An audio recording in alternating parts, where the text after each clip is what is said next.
Nintendo is putting its own spin on Skylanders. I'm Bridget Carey, and this is your CNET update.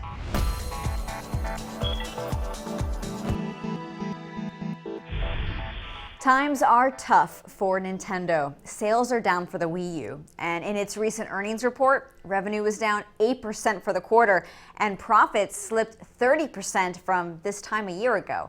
But Nintendo has a few ideas on how to turn things around. Just like Skylanders and Disney Infinity, Nintendo will sell its own special action figures that have sensors to work with video games. These Nintendo figures would use near-field communication, or NFC, to save data on the toy, and it could be used across several video game titles on the Wii U and the 3DS. When you put the character on the Wii U gamepad, it loads up your game data. You can also put it on a special wireless platform for the 3DS. Nintendo says we will learn more about the figurines in June at the E3 Video Game Expo. And that's not all that's new from Nintendo. When Mario Kart 8 comes out later this month for the Wii U, it'll have a feature called Mario Kart TV. It lets players upload their racing highlights to the internet, and you can watch them on a smartphone. Nintendo also plans to create new game consoles for emerging markets. It's not just going to make a cheaper version of the Wii.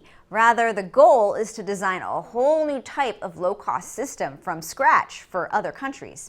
Let's move on to apps. If you want to spice up your podcast and radio experience, you should check out the updated TuneIn Radio app.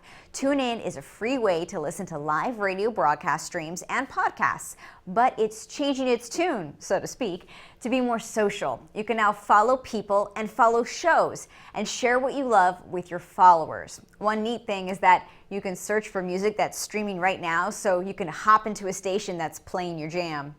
And while TuneIn wants to change the way we listen, another tech startup wants to change the way we buy makeup. What if you could print your own makeup at home with a 3D printer? Just pick the colors that work for you, and the 3D printer mixes the ingredients and pigments to create a cream or a pressed powder. It's called the Mink, and it was shown off at the TechCrunch Disrupt conference in New York City. It'll cost around $300 for the printer when it comes out later this year. But if you're interested in a different type of 3D printer, you can win one for free from CNET. We have a sweepstakes going on now to win a MakerBot 3D printer and supplies. It's worth more than $2,000. Go to cnet.co/sweeps to win. You have until May 14th. That's your Tech News Update from our studios in New York. I'm Bridget Carey.